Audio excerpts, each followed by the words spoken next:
कैसे हैं बच्चों आप लोग? देखो बेटा, ये है द्विघात समीकरण या क्वाड्रेटिक इक्वेशन।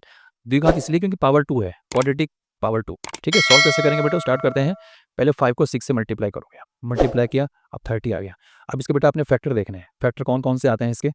ठीक है, मतलब 30 किसके नंबर में आता है, डिजिट के टेबल में आता है। जैसे 1 इंटू 30 हो गया, ठीक है। फिर 2 के बाद 2 इंटू 15 हो गया, इसके बाद इंटू 3 इंटू 10 हो गया, 3 4 5, तो 5 इंटू 6 हो गया। अभी 4 फैक्टर बेटा, 1 2 3 4, इन चारों में से सिर्फ एक ही फैक्टर काम का, बाकी और किसी काम के नहीं है। तो हम क्या करेंगे, अब क्या करना है बेटा, इनको ऐड करने, जोड़ने में या माइनस करने पे 17 आना चाहिए बीच वाला। इसको करेंगे, ऐड करेंगे, 30 प्लस 1 31, या 30 माइनस 1 29, दोनों में नहीं आ रहा है। यहाँ पे आ जाओ, 2 प्लस 15 इज इक्वल टू 17। देखो ये 17 आ गया, बस बेटा हमने यहीं पर रोक देना है। ये हमारा सबसे इंपॉर्टेंट है, बाकी किसी काम का नहीं है हमारा। अब आओ क्वेश्चन में, यहाँ पे अब 17 को आपने क्या लिखना है, ये वाला 2 प्लस 15। तो हम क्या करेंगे, स्टार्ट करेंगे 6x² प्लस, इसमें x लगा बेटे, दोनों में x लगा देंगे, 2x plus 15x plus 5 is equal to 0। यहाँ तक समझ में आ गया होगा। अब बेटा स्टार्टिंग के 2 टर्म और लास्ट के 2 टर्म, ये जो पद होते हैं, टर्म कम इसका मतलब होता है पद, इनमें से क्या करेंगे बेटा, कॉमन लेंगे। कॉमन कैसे लेते हैं, कॉमन देखो,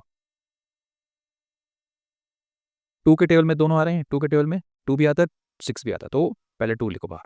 ठीक, अब यहाँ पे 2x है, एक x यहाँ पे, तो एक x तो हम कॉमन ले सकते हैं। कॉमन का मतलब होता है जो दोनों में से ले सकते हैं हम। तो यहाँ पे सिंगल x है, यहाँ पे डबल x है, तो एक x यहाँ पे कॉमन ले सकते हैं। अब क्या करेंगे, 2 के टेबल में 6 कितनी बार आता है, 3 जा 2 3 जा 6। अब 2x में से एक x यहाँ पे आ गया, तो यहाँ पे x बचा, प्लस अब ये 2x कंप्लीट यहाँ पे आ गया, क्या बचेगा, जहाँ पे कुछ नहीं बचेगा वहाँ पे 1 बचता है, प्लस अब यहाँ पे चेक करो, यहाँ पे क्या आएगा, देखो 5 के टेबल में 5 और 15, ये 5 के टेबल में आता है। और यहाँ पे क्या बचेगा, 5 का टेबल 15 में डिवाइड करो, 3 5 3 15, और x कॉमन नहीं है बेटा इस बार, क्योंकि x यहाँ पे है लेकिन यहाँ पे नहीं है, तो हम क्या करेंगे, ये x यहाँ पे लिखेंगे, प्लस 5 1 जा 5। अब बेटा ये दोनों सेम आने चाहिए, अगर सेम आ रहे हैं इसका मतलब हम सही कर रहे हैं। तो इनको लिखो एक ब्रैकेट में, 3x प्लस 1, और दूसरा आ जाएगा 2x प्लस 1। ठीक है बेटा, देखो बेटा एक क्वेश्चन हम और करेंगे तो आपको सही समझ में आ जाएगा। 2x² plus 7x plus 3 is equal to 0।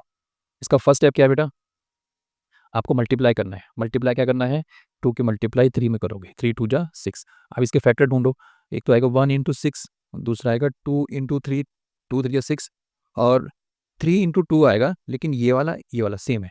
तो हम क्या करेंगे, ये फैक्टर आ गया। अब हमें 7 चाहिए बेटा, 7 कहाँ पे आ रहा है, देखो ऐसे लिख रहा है 1 प्लस 6 7 आ रहा है, तो हमें 1 प्लस 6 ये मिल गया हमें। अब करो क्वेश्चन में करो, 2x² plus 1x plus 6x plus 3 is equal to 0। यहाँ तक समझ में आ गया है। अब देखो स्टार्टिंग के 2 टर्म और लास्ट के 2 टर्म, इसमें से कॉमन लेंगे अब, कॉमन। अब देखो यहाँ पे 2 है नंबर, यहाँ पे 1 है, तो कोई भी किसी के टेबल में नहीं आएगा, तो क्या करेंगे, यहाँ पे 1 लिख देंगे। ठीक, अब यहाँ पे x कितने हैं, 2 हैं, यहाँ पे सिंगल x है, तो एक x दोनों में से बाहर आ सकता है। यहाँ में से नंबर 2 है, तो कुछ भी नंबर तो नहीं है, यहाँ पे 2 लिख देंगे। 2x में से एक x यहाँ पे गया, तो यहाँ पे x, प्लस आप यहाँ पे लिख रहे हैं 1x, और यही 1x यहाँ पे है, यहाँ पे कुछ नहीं बचा, तो जो बचेगा 1, प्लस अब देखो यहाँ बेटे, यहाँ 6 है, यहाँ 3 है, तो 6 और 3 किसके टेबल में आते हैं, 6 और 3 3 के टेबल में आते हैं, तो यहाँ लिखेंगे 3। x यहाँ पे है, यहाँ पे नहीं है, तो x कॉमन नहीं आएगा। अब 3 के टेबल में 6 कितनी बार आता है, 3 2 जा 6, ये x यहाँ पे आएगा, प्लस और ये वाला 3 यहाँ पे आ गया है, तो 3 1 जा 3। अब जो ये ब्रैकेट में है, ये देखो ये दोनों सेम है, तो 2x प्लस 1 और 1x प्लस 3। ठीक है बेटा, इसमें एक क्वेश्चन हम आपको ऐसे दे रहे हैं करने के लिए, उसका करके आपका आंसर कमेंट बॉक्स में लिखिए आप।